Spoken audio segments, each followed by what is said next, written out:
the world is once again witnessing a tense economic and geopolitical showdown between the two largest superpowers on the planet, the United States and China. What began as a trade disagreement has now evolved into a full-scale confrontation involving tariffs, rare earth materials, and accusations of double standards. The United States has announced plans to impose 100% tariffs on Chinese exports starting November 1st, a move that could shake the global economy. In response, China has accused Washington of hypocrisy, calling the decision an example of the United States' typical double standards. But what exactly triggered this latest escalation? And what does it mean for the rest of the world? To understand the current conflict, we have to go back a few months. Tensions between the two nations have been rising steadily throughout 2025. Beijing recently implemented new export restrictions on certain rare earth materials, the critical minerals used in technologies like smartphones, electric vehicles, wind turbines, and even military defense systems. These materials are essential for modern economies, and China dominates their global supply chain. The United States, which relies heavily on Chinese imports, viewed these restrictions as an attempt by Beijing to weaponize its resource dominance. In response, former U.S. President Donald Trump, now back at the center of Washington's trade strategy, announced that the U.S. would impose 100% tariffs on all Chinese goods. According to Trump, China's export curbs were unfair and harmful to American industry. The White House argues that these tariffs are not about punishment, but protection, defending U.S. interests, reducing dependence on Chinese supply chains, and encouraging domestic production. However, Beijing sees it very differently. In its view, Washington is the one playing the double game, preaching free trade and open markets while using tariffs, sanctions, and export bans whenever it suits American interests. From Beijing's perspective, its export controls are not acts of aggression but necessary measures for national security. China's Commerce Ministry defended the move by explaining that these materials have strategic importance, particularly in sensitive military technologies. It insists that the U.S. has exaggerated the issue to justify its protectionist agenda. China also claims that the U.S. has been systematically restricting its access to technology through bans on companies like Huawei and ZTE, as well as new fees on Chinese ships entering American ports. To China, this is proof that Washington applies one rule for itself and another for others, the very definition of double standards. Meanwhile, markets have been rattled. Following the U.S. tariff announcement, global stock indices dipped sharply. Tech companies, which depend on China for essential components, are especially vulnerable. The fear is that a 100% tariff will double the cost of imported materials, increase production expenses, and trigger inflationary pressure in an already fragile global economy. Many analysts warn that we might be heading toward Trade War 2.0, a scenario eerily similar to the tensions seen in 2018 and 2019 back then. Tariffs and counter-tariffs disrupted global trade and cost billions in losses. This time, the stakes are even higher, because the world is more dependent than ever on critical minerals and technology components controlled by China. The accusation of double standards from Beijing is not just about economics, it's about narrative and global perception. Chinese officials argue that while the United States constantly accuses others of violating global trade rules, it frequently bends or breaks those same rules when convenient. They point to examples such as the U.S. blocking semiconductor exports, blacklisting Chinese tech firms, and using the World Trade Organization (WTO) selectively. In the words of China's Ministry of Commerce, the relevant U.S. statement is a typical example of double standards. Beijing wants the world to see Washington not as a fair global leader but as a power that rewrites the rules whenever it faces competition. However, from Washington's point of view, the new tariffs are a necessary response to protect national security and restore balance. U.S. officials claim that China has used its control over rare earths as leverage for years. By restricting exports, Beijing can influence global manufacturing and pressure foreign companies into relocating production to China. Therefore, the U.S. sees these tariffs not as economic bullying but as strategic self-defense. The White House insists it is simply leveling the playing field.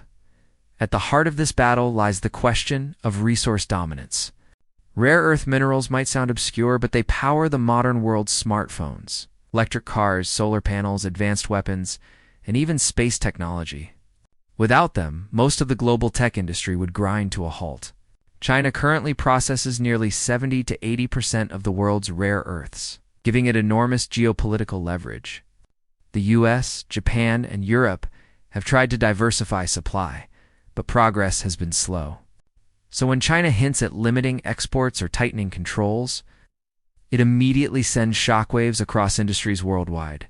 This is why the world is watching closely. The potential fallout of this tariff war extends far beyond Beijing and Washington. Developing nations, particularly in Africa and Latin America, could face major disruptions.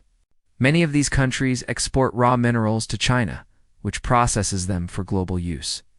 If demand drops or tariffs increase, their economies could suffer. Likewise, multinational corporations with factories in Southeast Asia or South America could be caught in the crossfire, facing rising costs and supply chain uncertainty. For Beijing, the accusation of double standards is also a diplomatic tool aimed at the global South countries that have grown increasingly skeptical of Western dominance. By framing the U.S. as hypocritical, China hopes to strengthen its image as a champion of fairness and equality in the international order. On the other hand, U.S. wants to convince the world that China's dominance in rare earths is a strategic threat, one that could undermine global stability if left unchecked. Both sides are not just fighting an economic war. They're fighting for the moral high ground. Experts suggest a few possible scenarios from here. In the best case, both countries could step back from escalation and return to negotiations.